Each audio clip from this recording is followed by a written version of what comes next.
Hi, Hillary. Hi. How are you today? I'm doing well, thank you. Good. Stressed with school, but otherwise I think everything's okay. Yes. All right. Well, that's kind of what I wanted to talk with you about this evening is some of the assessments. I know you worked to complete the Beck Depression Inventory. And so I have your scores on that, but before I talk about your actual scores, I just want to hear from you how it felt taking this assessment. Did anything stand out in particular to you? Yeah, a little bit. I kind of noticed that I needed an in-between some of the numbers because I felt like the words that they used did not fit me. They were too strong. Okay. But then the one before it wasn't enough. So I need like a 1.5 or a 0.5 or something. Because I definitely just kind of kept getting the feeling that the answers that I was given did not accurately depict what I was feeling. And then also, I just, it was just frustrating for me because I feel like it makes me sound like I'm more messed up than I actually am. Okay. Can you tell me more? Exactly what do you mean by that? Do you mean by the answer choices that you felt forced to make? Yeah, I just think it makes me sound like I have a bigger problem than I actually do. And I mean, obviously it's not like that huge of a deal, but they just seem too intense. And so. Right. Well, I do see with, some of the main ones for me that would be a red flag, so to speak. Suicidal thoughts or wishes, crying, punishment feelings. You got zeros on all of those. Yeah. So to me, those are kind of ones that really stand out. Okay, good. That makes me feel better. Yes. Because I can. So let's see. Let's talk about. I'll give you a few. There was past failure. You had a 2. Self-dislike. You had a 2.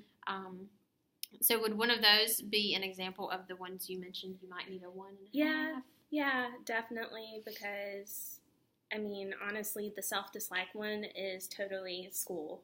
Because I just, I don't feel like I'm living up to my potential, but then at the same time, I'm not doing what I need to do to live up to my potential.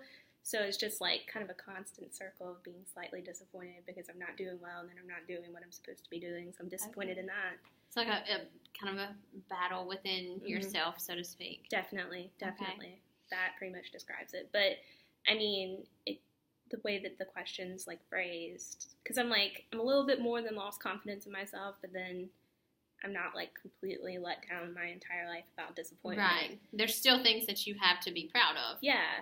But there are a few things that you could be more confident in. Yeah, for sure. And then the past failure thing, I think it's just judgmental of my past. And so that kind of comes up as me seeing a lot of failures in my background, but I mean, other people might not necessarily see them as failures, but that was another one that I was kind of like, I could use a half. Okay. But once again, they don't do halves, so I had to accept the 2. Okay. So maybe personally you think that you might be a little more critical of yourself or things that have happened in the past. And I mean, I've been stressed, so it kind of like brings up those past mistakes for me a little bit more than typically I think I would normally think about, because I mean, if this was, not towards the end of the semester with 2 projects and a paper due, I think it would be, I don't think the past would be as a big deal, but that seems to be just lingering in your mind right now. It's circling around in there. Okay. Let's see. And just looking. So tell me about, you mentioned how you wish they had more options for you. The changes in appetite they give you a few more options for that one, and the changes in your sleeping pattern. So would you like to talk about either of those? I'm having this, like, in terms of my sleeping pattern, I'm having this weird issue where I can definitely say for the past 3 nights, I wake up. And I stay awake from either 15 minutes to an hour and a half. It's really weird. And it's usually like between 2 and 4, like consistently. Don't have to go anywhere. I just wake up and I'm awake. and then I can't like fall back asleep, and so it's just that's kind of what I meant by I sleep a lot less than usual because it's disturbed sleep. Yeah, and I would like to ask about that one. Do you, when you wake up, is it from like a nightmare, a triggering dream, or are there recurring thoughts that while you're laying in bed trying to fall back asleep? No, I've kind of thought that it may be a dream, and then I've been trying to like change different things because like for a while I was getting sleep, and then like I was only having this experience like once a week. But in the past probably 2 weeks, it's definitely increased to where I like wake up in the middle of the night and I'm just like, okay, I'm awake now, and then I'll fall back asleep around between 4 and 5. Gracious, but that makes for some tired days. Yeah, it does. And on those days, do you see yourself more restless throughout the day? Yeah, definitely.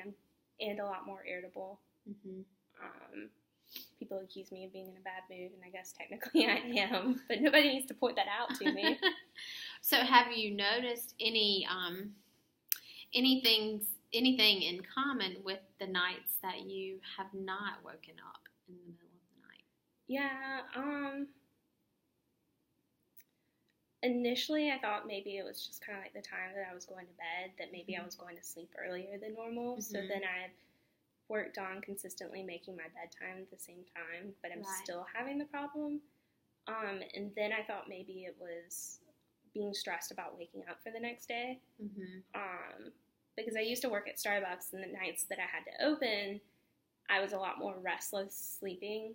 So I mean, like 5 nights a week, I was pretty restless, but I'm not nervous about getting up, so that's not the issue, and I wake up pretty close to the same time, so, and I've tried to kind of keep that consistent as well.